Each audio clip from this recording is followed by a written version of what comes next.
Assalamualaikum warahmatullahi wabarakatuh. Kami di sini dari kelompok K dengan dengan nama Muhammad Andika Daftar Gunawan dengan NIM 255 22288. Saya Alhamdulillah bisa dengan NIM 255 222 91. Saya Pak Ejun Lain dengan NIM 255 22287. Di sini kami akan menjelaskan tentang strategi dan perencanaan bisnis usaha percetakan. Yang pertama yaitu ada pola pemesanan konsumen. Konsumen dapat memesan berbagai produk seperti buku, kalender, dan media cetak lainnya. Setiap produk memiliki pola pemesanan yang sesuai kebutuhan dan tergantung musimnya. Misalnya yaitu pemesanan kalender biasanya meningkat menjelang akhir tahun, sementara itu permintaan buku dapat naik saat memasuki tahun ajaran baru.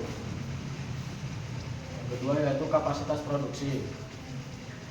Perusahaan bekerja dengan sistem made to order sehingga kapasitas bergantung pada jumlah pesanan masuk. Kapasitas utama ditentukan oleh jumlah mesin. Jumlah mesin terdiri dari mesin bidik 1, mesin potong kertas 1, mesin potong spiral, lat pres spiral ada 2, mesin lubang spiral 1, mesin lem putih 1, dan yang terakhir alat press cover. Jam kerja tenaga produksi. Jam kerja terdiri dari 7 jam per hari tergantung kecepatan produksi mesin. Karena produksi terus meningkat, perusahaan memiliki kapasitas fleksibel, artinya dapat menambah jam lembur atau memprioritaskan pesanan tertentu saat permintaan meningkat. Terakhir, dalam setiap minggu perusahaan membatasi pesanan agar lebih mudah saat mengatur pengerjaan pesanan. Untuk kalender menerima pesanan maksimal 4 hingga 5.000 per minggu. Untuk buku menyesuaikan kepadatan deadline. Kemudian yang ketiga ada tantangan dan kapasitas, dan produksi dan solusi. Yang pertama tantangan. Nah, di perusahaan percetakan ini pastinya terdapat beberapa tantangan yang dihadapi. Nah, di sini saya akan membacakan beberapa tantangan yang dihadapi oleh perusahaan percetakan ini. Nah, yang pertama itu ada fluktuasi pesanan, yaitu kadang pesanan mengalami kenaikan, kadang sepi seperti itu. Kemudian ada antrian produksi ketika banyak pesanan masuk. Kemudian waktu setup mesin yang lumayan lama saat pergantian desain. Kemudian keterbatasan tenaga kerja di periode ramai. Kemudian solusi yang dilakukan oleh perusahaan percetakan yaitu yang pertama menetapkan prioritas pesanan berdasar tenggat waktu dan tingkat kesulitan. Yang kedua menambah jam kerja atau lembur pada saat permintaan tinggi. Yang ketiga melakukan perawatan mesin rutin agar tidak terjadi downtime. Kemudian yang terakhir jika perlu melakukan outsourcing atau pekerjaan finishing.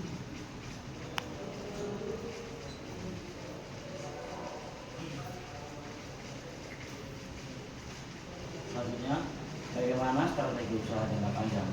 Apa target perusahaan untuk 1 tahun depan dan apa yang ditambah atau diperluas dari perusahaan?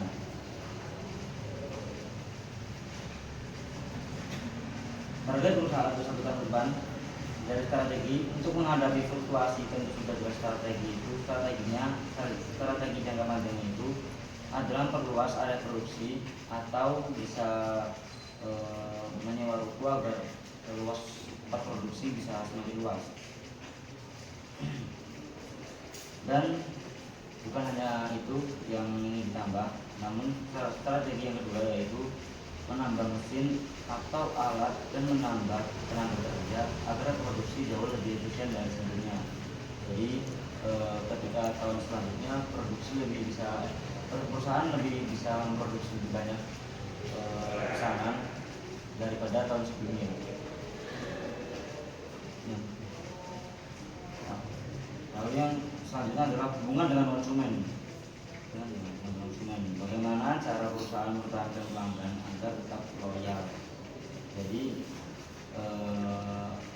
strategi dari perusahaan, cara perusahaan pertahankan pelanggan agar tetap loyal adalah dengan merespon cepat dan efektif, yaitu memastikan saluran dukungan seperti WhatsApp, email, telepon, Instagram, dan lain-lain direspon dengan sangat cepat.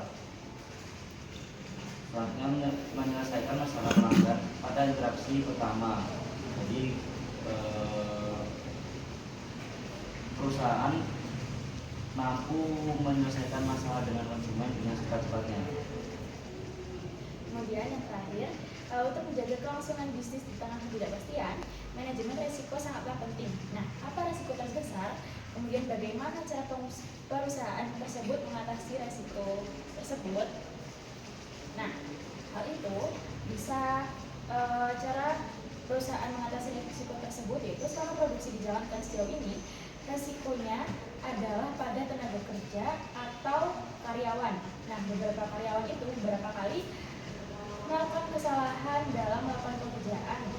Dalam hal itu, berisiko pada konsumen karena harus mengulangi pekerjaan pada kemasannya salah pengerjaan, dan itu perlu memperpanjang deadline untuk memperbaiki produksi. Jadi seperti itu strategi dan perencanaan bisnis usaha di usaha percetakan yang kami wawancarai. Cukup sekian dari kami, kurang lebihnya mohon maaf. Wassalamualaikum warahmatullahi wabarakatuh. Waalaikumsalam. Dan katanya kan diganti-ganti oleh